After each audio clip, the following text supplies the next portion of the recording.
அந்த சிவகாமி மகனிடம் சேதி சொல்லடி, என்னை சேரும் நாள் பார்க்க சொல்லடி.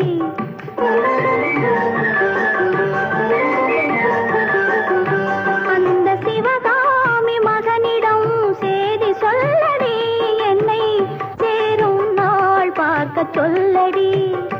வேறு எவரோடும் நான் பேச வார்த்தை ஏதடி, வேலன் இல்லாமல் போக ஏதடி.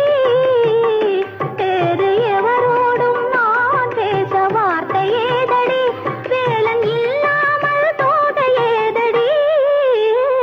அந்த சிவக